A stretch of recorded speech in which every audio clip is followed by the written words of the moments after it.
That's why News at 5. Let's mike news at 5 में आप सुन रहे हैं न्यूज आज का अखबार और डे स्पेशल। तो शुरुआत खबरों से। सबसे पहले हेडलाइंस। ट्रंप ने लॉस एंजल्स में बढ़ाया नेशनल गार्ड्स का जाब्ता। मेयर ने कहा अवैध और विक्षिप्त कदम। ऑल पार्टी डेलीगेशन आज मिलेगा पीएम से, बताएगा आतंकवाद पर दुनिया का रुख। कांग्रेस अध्यक्ष ने की लोकसभा में डिप्टी स्पीकर की चुनाव प्रक्रिया जल्द शुरू करने की मांग। और अब खबरें विस्तार से। अमेरिका के लॉस एंजल्स में आव्रजन विरोधी प्रदर्शनों के बीच राष्ट्रपति डोनाल्ड ट्रंप ने 2000 अतिरिक्त नेशनल गार्ड सैनिकों की तैनाती का आदेश दिया है। अब शहर में तैनात सैनिकों की कुल संख्या 4100 से ज्यादा हो गई है। ये कदम संघीय संपत्तियों और कर्मियों की सुरक्षा सुनिश्चित करने के लिए उठाया गया है। इससे पहले पेंटागन ने लगभग 700 मरीन की तैनाती की थी, जो संघीय संपत्तियों की सुरक्षा में मदद करेंगे। ट्रंप सरकार के फैसले के खिलाफ लॉस एंजल्स में लगातार चौथे दिन उग्र प्रदर्शन हुआ। कैलिफोर्निया के गवर्नर गेविन न्यूसॉम ने इस तैनाती की निंदा करते हुए इसे अवैध और विक्षिप्त कदम बताया है। उन्होंने कहा कि अमेरिकी मरीन को अपने ही देशवासियों का सामना करने के लिए तैनात करना तानाशाही का संकेत है। कैलिफोर्निया ने ट्रंप प्रशासन के खिलाफ मुकदमा दायर किया है, जिसमें एक न्यायाधीश से आग्रह किया गया है कि वो लॉस एंजल्स में सड़कों पर हो रहे प्रदर्शनों के जवाब में नेशनल गार्ड सैनिकों की तैनाती को गैर कानूनी घोषित करें और भविष्य में किसी भी तैनाती को रोकने का आदेश दें। बांग्लादेश की अंतरिम सरकार के मुखिया मोहम्मद यूनुस के खिलाफ विरोध तेज हो गया है। विपक्षी दलों, सरकारी कर्मचारियों, शिक्षकों और सेना के बीच भी नाराजगी बढ़ती जा रही है। इस बीच ढाका मेट्रोपॉलिटन पुलिस डीएमपी ने राजधानी के केंद्र में सभी रैलियों, विरोध प्रदर्शनों और जनसभाओं पर अनिश्चितकालीन प्रतिबंध लगा दिया है। वहीं ढाका पुलिस ने मोहम्मद यूनुस के आधिकारिक निवास, जमुना गेस्ट हाउस और बांग्लादेश सचिवालय के आसपास के क्षेत्र को पूरी तरह से सील कर दिया है। ये कदम ऐसे वक्त उठाया गया है जब सचिवालय में काम करने वाले अधिकारियों और कर्मचारियों ने सरकार के एक ऑर्डिनेंस के खिलाफ प्रदर्शन शुरू कर दिया। वेस्टइंडीज के पूर्व टी20 कप्तान और विस्फोटक बल्लेबाज निकोलस पूरन ने महज 29 साल की उम्र में अचानक अंतर्राष्ट्रीय क्रिकेट से संन्यास लेने का ऐलान कर दिया। उनके इंटरनेशनल क्रिकेट को अलविदा कहने की घोषणा से क्रिकेट जगत हैरान है। बाएं हाथ के इस बल्लेबाज ने हाल ही में आईपीएल 2025 में लखनऊ सुपर जायंट्स के लिए दमदार प्रदर्शन किया था। पूरन ने इंस्टाग्राम पर अपने फैसले की पुष्टि करते हुए एक बयान पोस्ट किया। इस फैसले को कठिन बताते हुए पूरन ने कहा कि टीम का नेतृत्व करने का मौका मिलना उनके लिए विशेषाधिकार था। इसके साथ ही उन्होंने फैंस के लिए भी स्पेशल मैसेज लिखा है। भारत और म्यांमार बॉर्डर बीते 36 घंटों में 6 भूकंप के झटकों से दहल गया। भूकंप के ये झटके हल्के से मध्यम तीव्रता के थे। रिक्टर पैमाने पर इसकी तीव्रता 3.8 से 4.5 थी। भूकंप का आखिरी झटका मंगलवार सुबह 11:31 पर महसूस किया गया था। बता दें कि म्यांमार में 28 मार्च को रिक्टर पैमाने पर 7.7 तीव्रता का भूकंप झटका महसूस किया गया था। भूकंप में 3700 से ज्यादा लोगों की मौत हुई थी। धरती के भीतर 7 टेक्टोनिक प्लेट्स हैं जो लगातार घूमती रहती हैं। जब ये प्लेट्स आपस में टकराती हैं, रगड़ती हैं, एक दूसरे के ऊपर चढ़ती या उससे दूर जाती हैं, तब जमीन हिलने लगती है। इसे ही भूकंप कहते हैं। भूकंप को नापने के लिए रिक्टर पैमाने का इस्तेमाल किया जाता है, जिसे रिक्टर मैग्नीट्यूड स्केल कहते हैं। दिल्ली के द्वारका सेक्टर 13 स्थित साबद अपार्टमेंट की 7वीं मंजिल के एक फ्लैट में मंगलवार सुबह आग लग गई। अधिकारियों के मुताबिक फ्लैट के अंदर एक पिता अपने 2 बच्चों के साथ फंस गया था। उन्हें रेस्क्यू किया गया, लेकिन अस्पताल में तीनों ने दम तोड़ दिया। दिल्ली फायर सर्विस को सुबह 10:01 पर इस घटना की सूचना मिली, जिसके बाद तुरंत 8 फायर टेंडर मौके पर भेजे गए। दमकल कर्मियों ने बिना देर किए बचाव और आग बुझाने का काम शुरू कर दिया। उधर छत्तीसगढ़ से एक दर्दनाक खबर आई है। यहाँ बालोद जिले में चलते चलते थक कर पटरी पर सो गए 2 युवकों की मालगाड़ी से कटकर मौत हो गई, जबकि 2 और लोग घायल हो गए।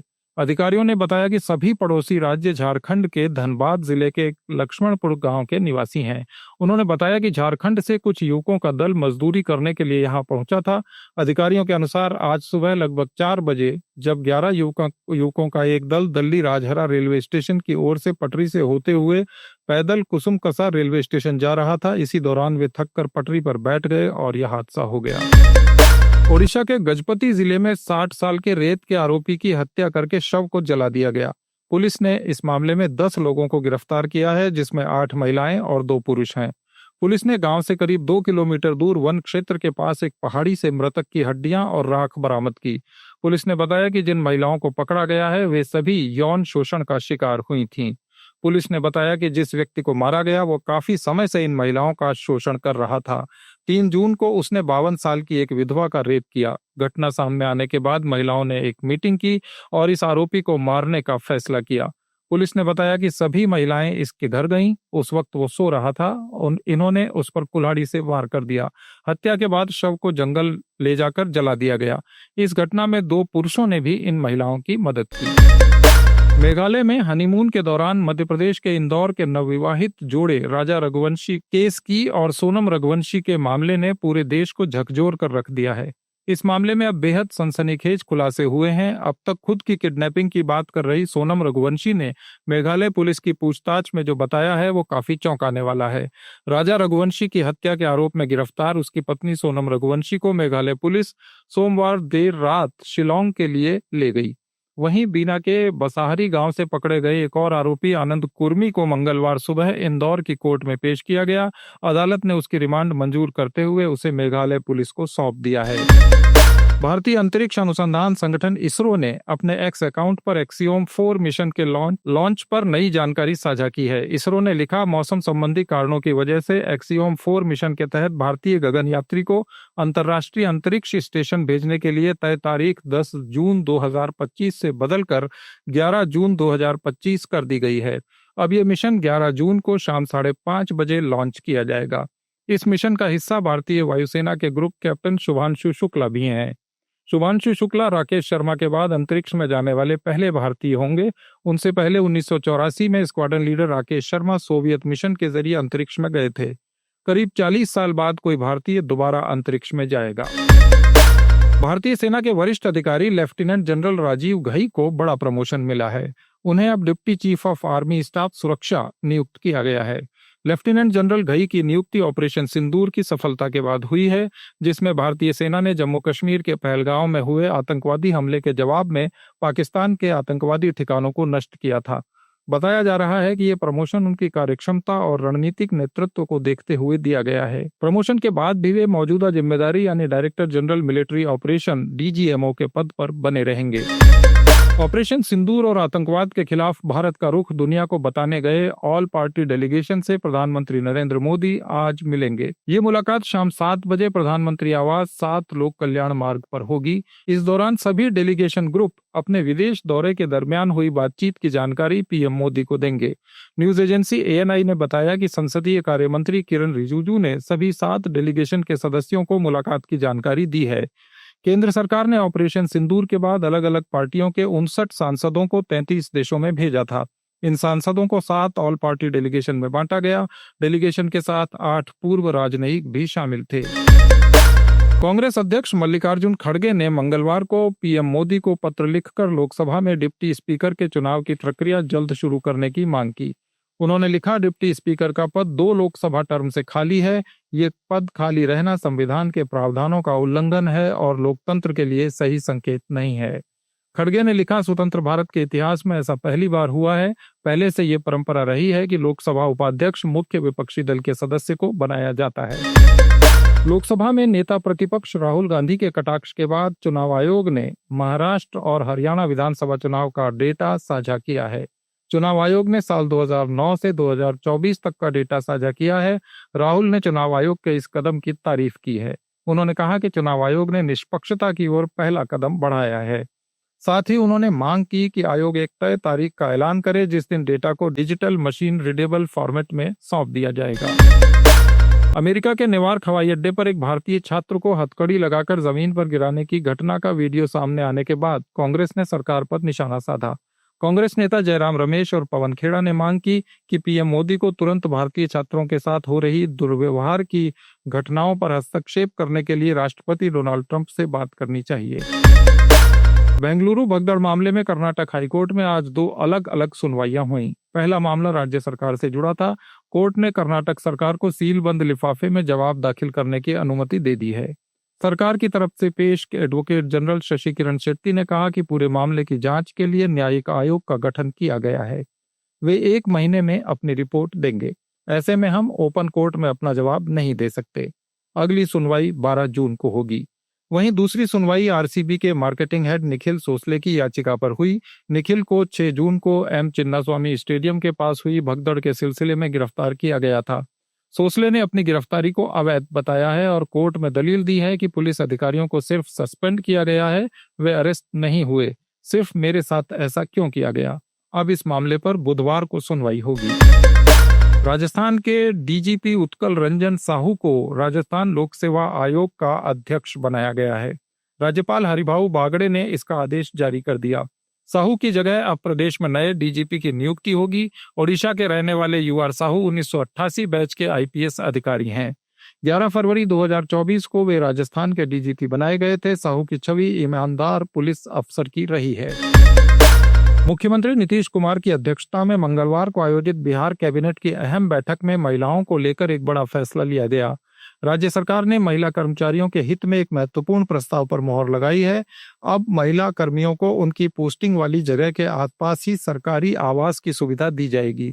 कैबिनेट की बैठक में कुल 22 एजेंडों को मंजूरी दी गई, लेकिन महिला कर्मचारियों से जुड़ा ये फैसला सबसे ज्यादा चर्चा में रहा। सरकार का मानना है कि इस कदम से कामकाजी महिलाओं को न केवल सुरक्षा का एहसास होगा, बल्कि उन्हें पारिवारिक और सामाजिक दायित्वों के बीच संतुलन बनाने में भी मदद मिलेगी। खासकर ग्रामीण इलाकों में तैनात महिलाओं के लिए ये व्यवस्था वरदान साबित हो सकती है। उत्तर प्रदेश के मुख्यमंत्री योगी आदित्यनाथ ने प्रधानमंत्री मोदी के 11 साल पूरे होने पर लखनऊ में भारतीय जनता पार्टी कार्यालय में एक प्रदर्शनी का उद्घाटन किया। इस दौरान उप मुख्यमंत्री केशव प्रसाद मौर्य और ब्रजेश पाठक भी मौजूद रहे।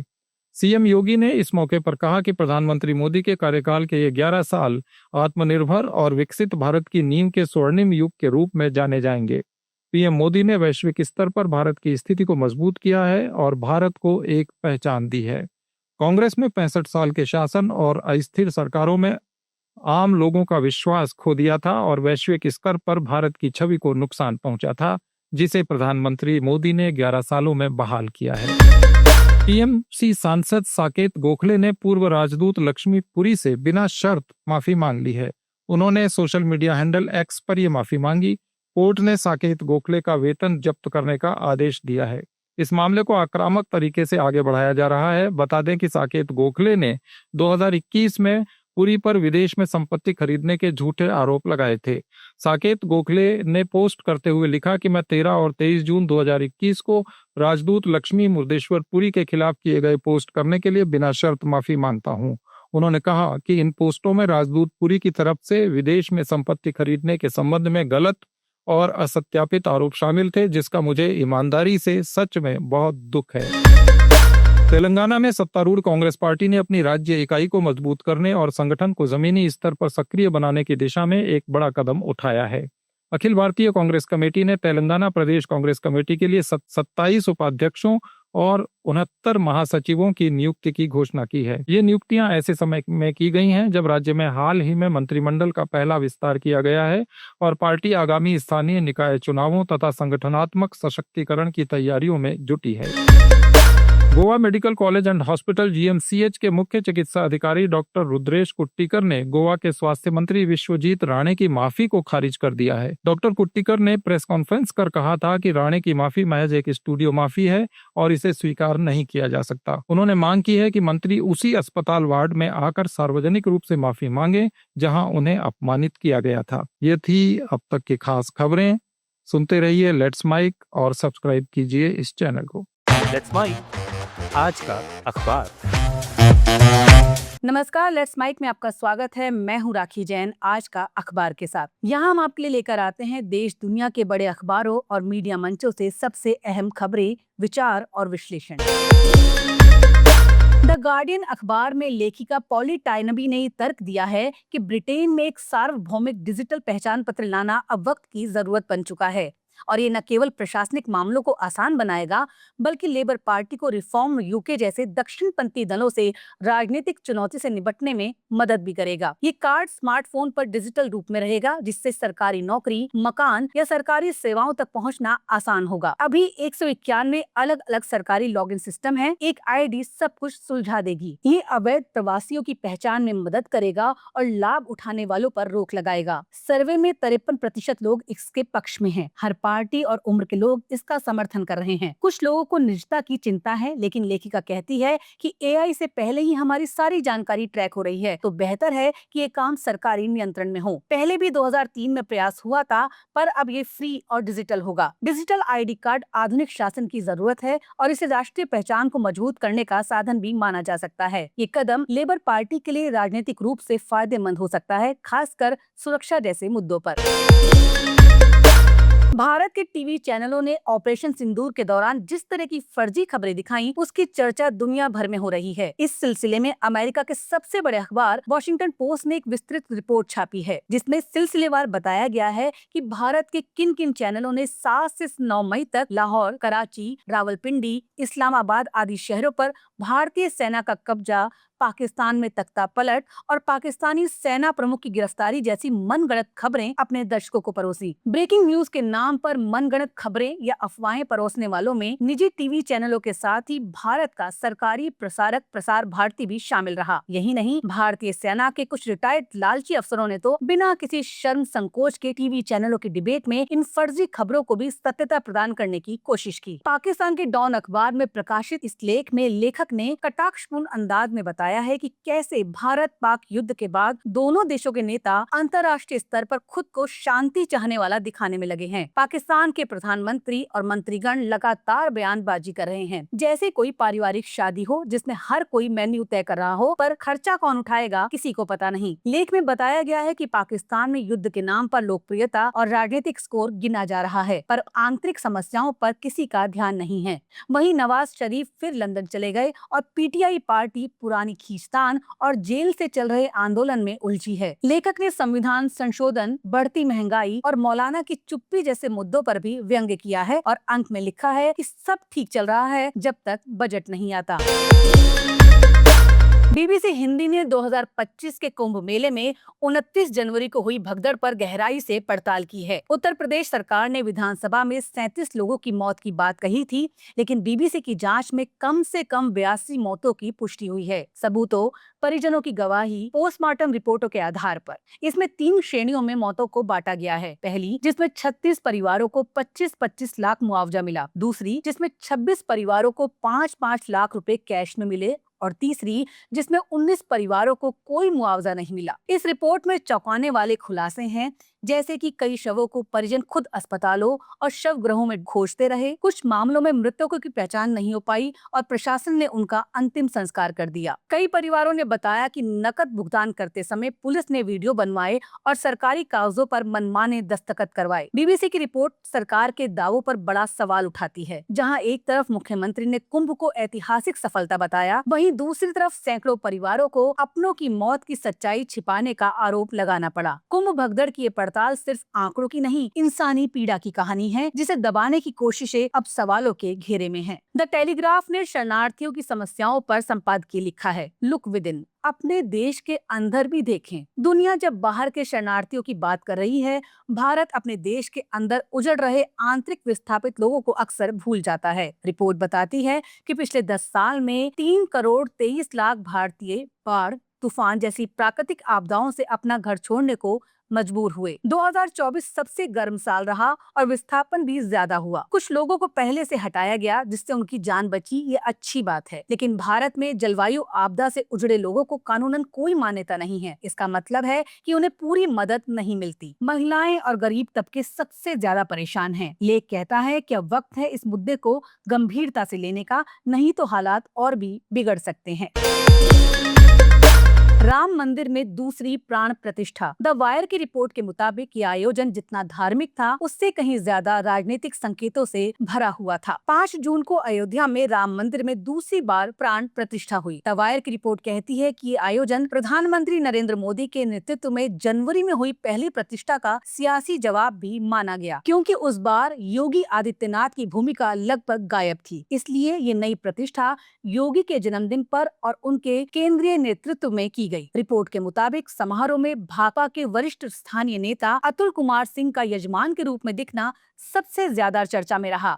इससे सवाल उठने लगे कि क्या वामपंथ भी राम राज्य के साथ कदम मिला रहा है। सोशल मीडिया में इस पर लाल सलाम से राम सलामी जैसे तंज भी देखने को मिले। द वायर लिखता है कि पार्टी की सफाई काफी देर से आई।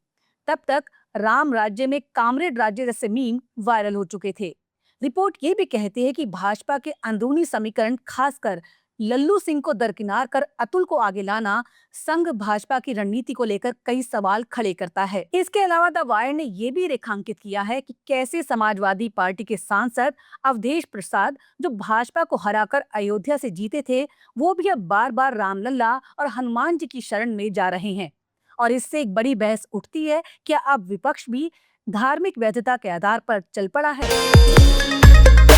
ट्रांसजेंडर समुदाय को एक नई पहचान और राहत देने वाले केरल हाई कोर्ट के ऐतिहासिक फैसले पर भी बीबीसी हिंदी ने एक स्पेशल फीचर दिया है। हाल ही में केरल हाई कोर्ट ने एक अहम फैसला दिया, जिसमें ट्रांसजेंडर समुदाय को बड़ी राहत दी गई है। भारत के पहले ट्रांसजेंडर दंपति जिया और जहद को अब अपनी बेटी के जन्म प्रमाण पत्र में माता और पिता की जगह अभिभावक के रूप में दर्ज होने की अनुमति मिल गई है।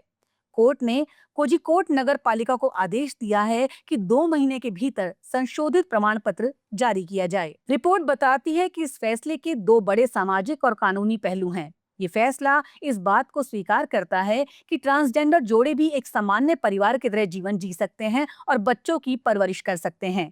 साथ ही इससे ट्रांसजेंडर समुदाय की मांग और मजबूत हुई कि उन्हें भी बच्चों को गोद लेने और उनकी कानूनी अभिभावक बनने का अधिकार मिले।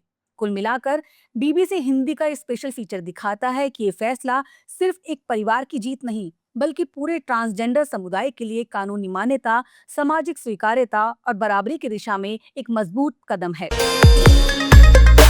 डेक्कन हेराल्ड लेख में साफ कहा गया है कि ब्रिटेन में बुर्का पहनने पर प्रतिबंध लगाने की मांग एक गलत कदम है।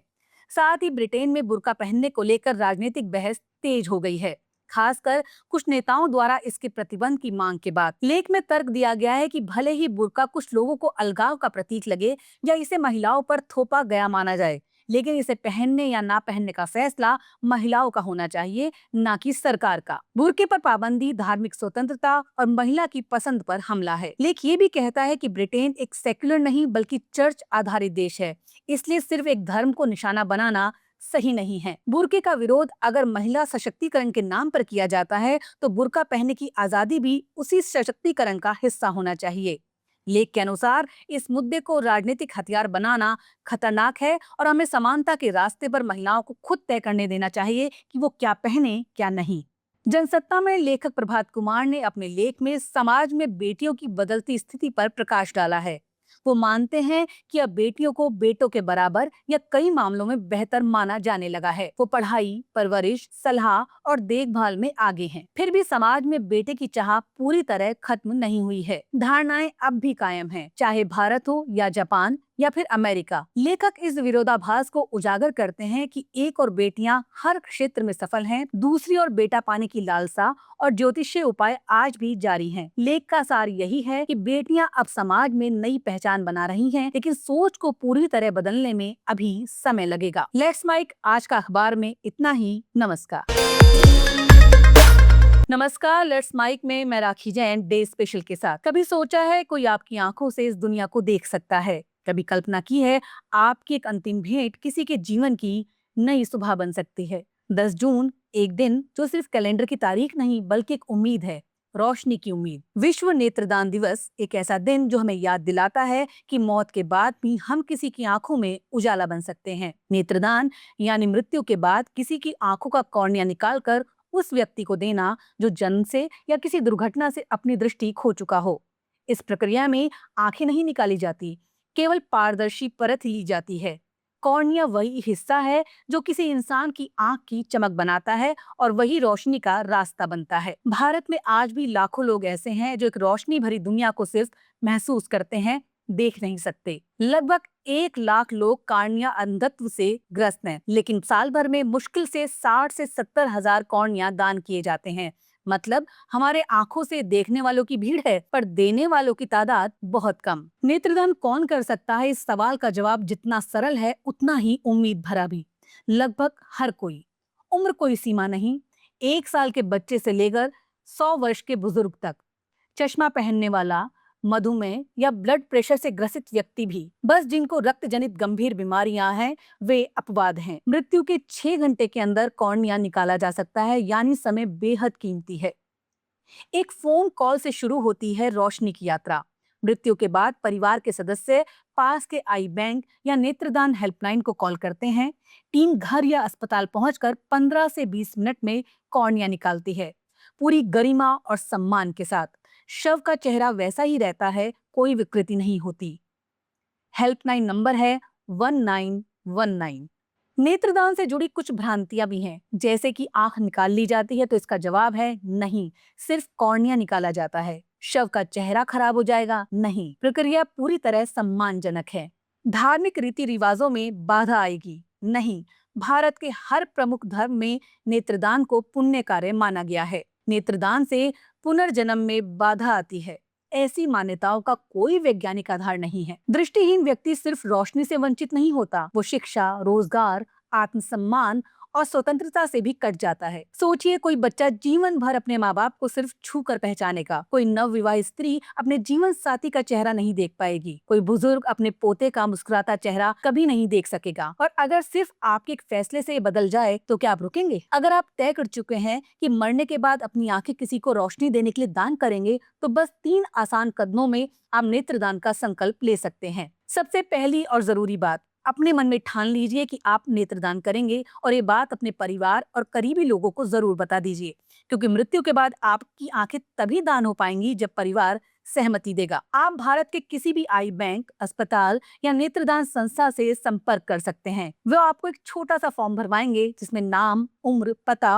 और आपकी सहमति का एक हस्ताक्षर होगा। नेत्रदान का फॉर्म भरने के बाद आपको एक आई डोनर कार्ड मिलेगा। इसे हमेशा अपने पर्स या मोबाइल कवर में रखें, ताकि जरूरत पड़ने पर कोई भी देख सके कि आप नेत्रदाता हैं। बस इतना याद रखिए, नेत्रदान का मतलब है मौत के बाद आपकी आंखों का कॉर्निया किसी जरूरतमंद को दिया जाएगा। आंखें केवल 6 घंटे के भीतर ही ली जा सकती हैं, इसलिए परिवार को पहले से जानकारी होना बहुत जरूरी है।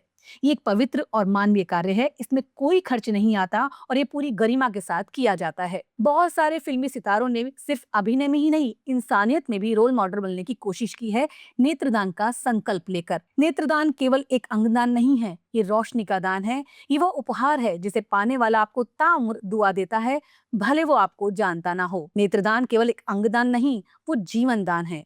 आप अपनी आंखें बंद करेंगे, लेकिन किसी और की आंखें खुल जाएंगी। आपका अंधकार किसी के जीवन की नई सुबह बन सकता है। चलते चलते एक माँ की बात। मैंने अपने बेटे को खो दिया, लेकिन उसकी आंखों से 2 लोग दुनिया देखने लगे। शायद यही उसकी सबसे बड़ी पहचान रह जाएगी। ये शब्द हैं नीलिमा तिवारी के, जिन्होंने बेटे की दुर्घटना जनित मौत के बाद उसका नेत्रदान करवाया। उनका कहना है, अब लगता है मेरा बेटा कहीं ना कहीं कोई सूरज देख रहा होगा, किसी माँ को देख रहा होगा। ये सुकून है, दुख नहीं। तो आइए इस 10 जून हम सभी मिलकर ये वादा करें, मृत्यु के बाद भी रोशनी बने रहेंगे, किसी की दुनिया उजियारी करेंगे, क्योंकि आंखें बंद होने के बाद भी कोई किसी को देख सके, यही असली मानवता है। आज हम उन अनाम नायकों को नमन करते हैं जिन्होंने नेत्रदान कर अनगिनत जिंदगियों में रोशनी भरी, और उन परिवारों को भी प्रणाम जिन्होंने अपनों के जाने के गम में भी किसी और की रोशनी का रास्ता चुना। आप सुन रहे थे लेट्स माइक की विशेष प्रस्तुति। इस पर आपकी राय का रहेगा इंतजार। लेट्स माइक के कमेंट बॉक्स में जरूर बताइएगा। आप सब लीक से हटकर बनाए हमारे कार्यक्रम पसंद करते हैं,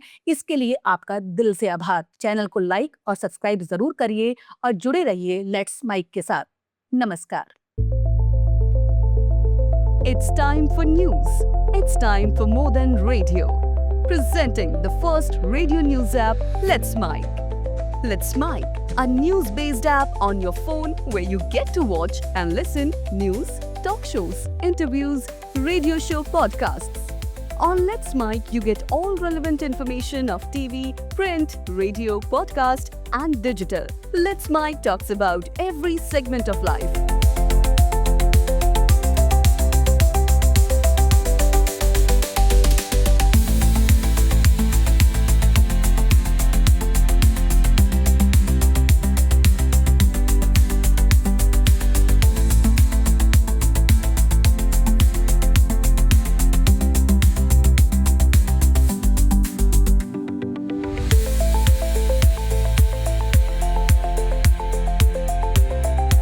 Let's Mic is not just a revolutionary idea. Download the app now from Play Store. Available both on Android and iOS mobile phones. Follow us on YouTube, Instagram, Twitter, LinkedIn, Facebook, Telegram, WhatsApp, Snapchat. Let's talk, let's connect, and let's mic.